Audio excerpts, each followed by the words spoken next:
Dear students, in today's video, we are going to discuss in detail about the identification and uses of the instruments.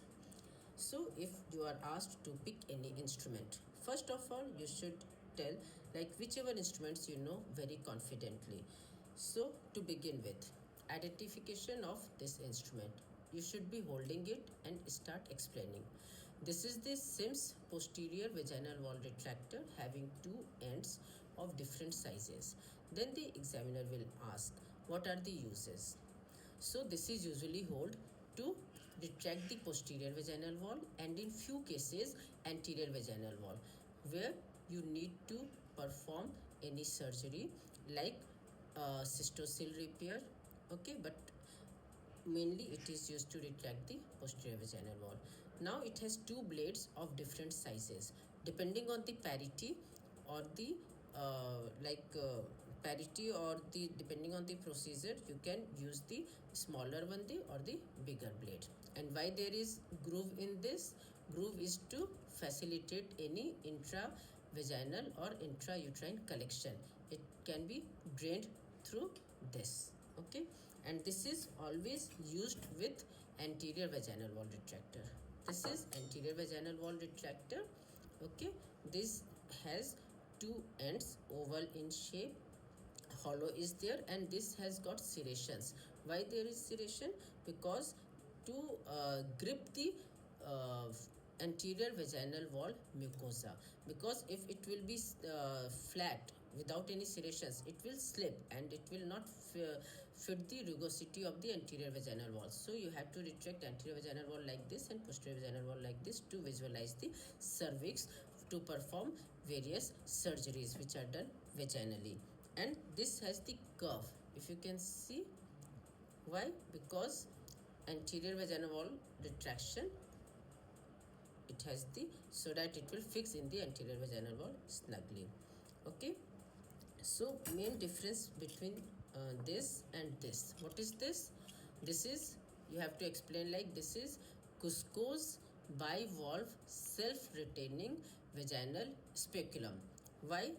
Because this has two valves, this and this, anterior and posterior. Why self-retaining? Because if you insert in the vagina, you will retract it like this and then you can fix it. Now it will not close, so you can easily visualize the cervix. Okay, and what are the advantages and disadvantages? Advantages of this Cusco's speculum is that you don't require any assistant to perform any surgeries like taking pap smear, cervical biopsy, insertion and removal of the copper T. And how you have to insert it? You have to insert it vertically and then rotate it horizontally, retract like this, lock it, and you can perform any minor surgeries. Now, what is the disadvantage? Disadvantage is this. Can anyone guess what it will be? Since it is flat anterior and posterior, so this will obscure the anterior and posterior vaginal wall. Hence any pathology in the vaginal wall will not be visualized, because while you are removing it, you are able to see only the inside, okay, cervix, and not the anterior or posterior vaginal wall. So this is the disadvantage. Is it clear? This is Sims posterior vaginal wall retractor. This is Cusco's bivalve self-retaining vaginal speculum. Advantages and disadvantages. Okay, now these two are over. Now you may get confused with these three instruments. Okay, first I will tell you the identification. This you might have seen many a times. Okay, what is this? This is sponge holding forceps. Distal end is oval in shape. Okay, and there are serrations. There is catch at the end. Catch क्यों होता है? Catch से tight हो जाता है speculum, this instrument slip नहीं होता. Okay, जो भी चीज़ कैच करते हैं इट विल नॉट स्लिप, तो कैच इजीली हो जाता है. Mainly used for painting and draping while in pre of preparation of any patient. इससे कॉटन में बिटाडिन लेकर के पेंट करते हैं. ओके, और किस लिए यूज़ होता है? प्रेग्नेंट सर्विक्स कैच करने के लिए, ओके क्योंकि ये अट्रॉमेटिक है, ये बस फिक्स हो जाता है, कैच कर लेता है और स्लिप नहीं होता है। अब इसमें और इसमें कंफ्यूज मत होना, दिस इज ओवम्स, ओवम फॉर्सेप बोलते हैं इसको। इसमें देखो केज है ना, केज है और यहाँ पे सेरेशन है, ये इसमें कैच नहीं होता। एक ये डिफरेंस देखना कि स्पंज होल्डिंग में यहाँ पे कैच होता है, ठीक है, और इसमें कैच नहीं होता है। Now again what is the advantage of that? See if there is catch it will tear the tissue. I will just demonstrate you. देखो गलती से अगर यूट्राइन वॉल कैच हो जाता है, you are holding it like this, catch कर दिया, and if you are removing it will tear the tissue, okay. Where in the case of ovum forceps, ovum forceps का यूज़ क्या होता है? Termination of pregnancy में retained product of conception या product of conception को remove करने के लिए तुम बस ऐसे इसको रिमूव करते जाते हो, इस केस में टिश्यू फंस जाता है, ओके। और इसमें कैच नहीं है, क्यों? क्योंकि अगर गलती से यूट्राइन वॉल या कुछ कैच हो जाता है तो what will happen, you can C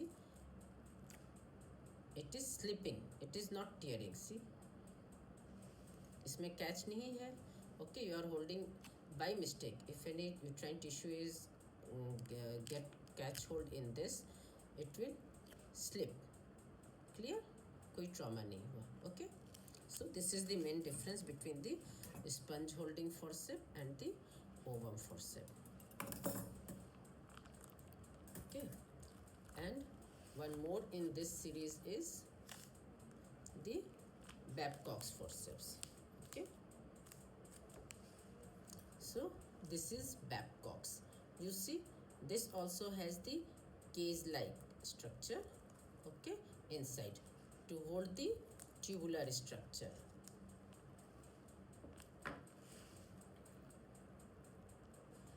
So this is Babcock's forceps used to hold the tubular structure while performing the tubal ligation operation.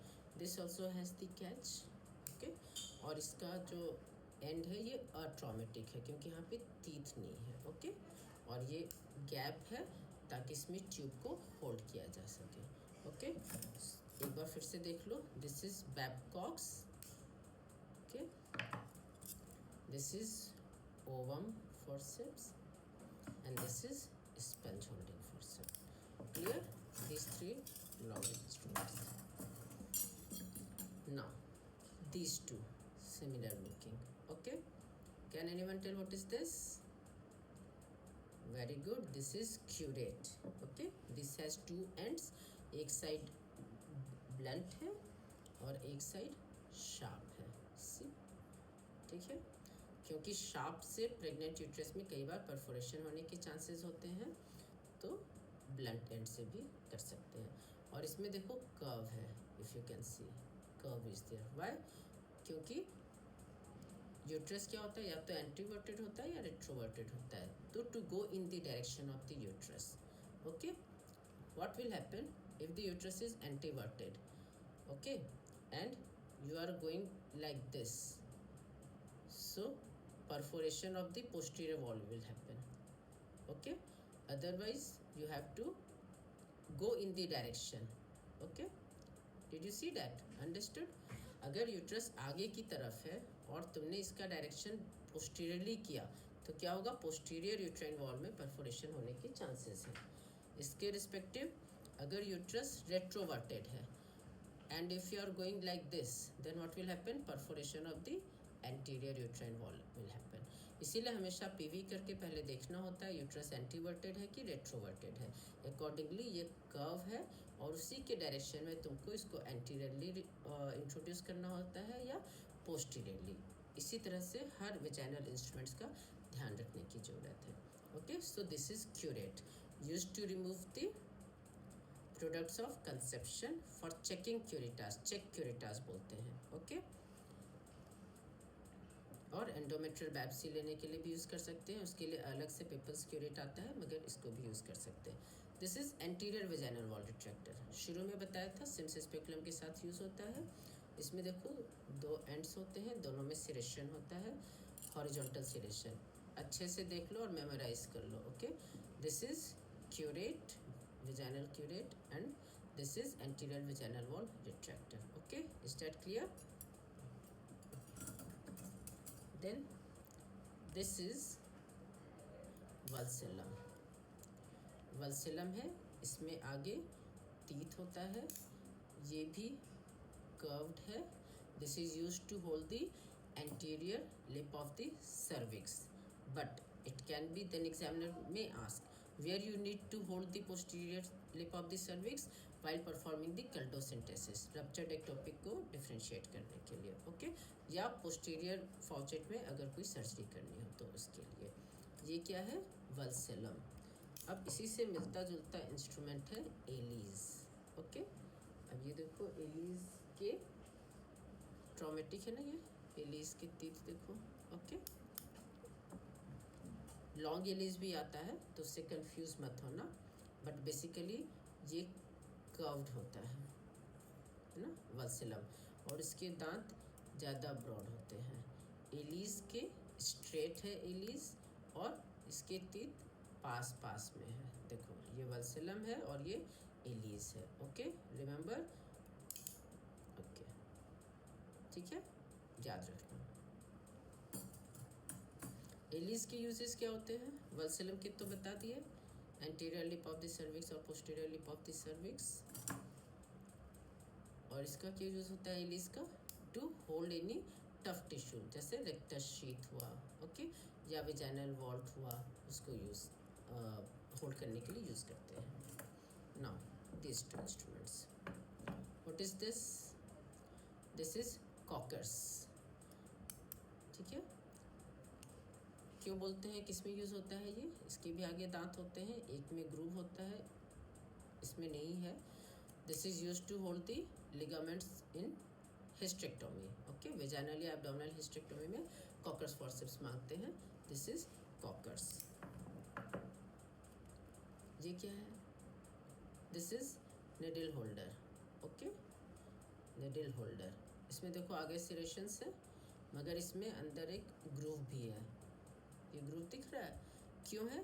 ताकि निडल को वो कैच होल्ड कर ले और स्लिप ना हो। कैच है। Okay, this is needle holder and this is Kocher's for doing the hysterectomy cases. Okay, अब कंफ्यूज मत होना, अच्छे से याद रख लेना सारे इंस्ट्रूमेंट्स। मैं क्विकली रिवाइज कर रही हूँ। This is right from the beginning, जैसे हमने शुरू किया था। This is Sims posterior vaginal wall retractor. This is Cusco's bivalve self retaining vaginal speculum. This is Babcock's to hold the tubular structure. This is ovum forceps to remove the products of conception in cases of DNC or MTP. Okay, see, इसमें catch नहीं होता है ovum में। This is sponge holding forceps used for painting, draping or to hold the pregnant cervix. इसमें catch होता है। This is anterior vaginal wall, this is curette. Okay, this is curette and this is anterior vaginal wall retractor. This is curette and this is anterior vaginal wall retractor. Ends देख लो अच्छे से, curette and anterior vaginal wall retractor.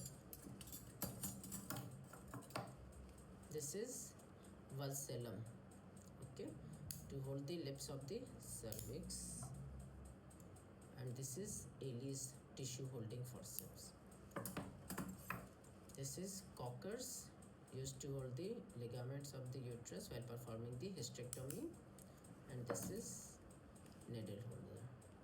Rest of the instruments I will cover in the next video.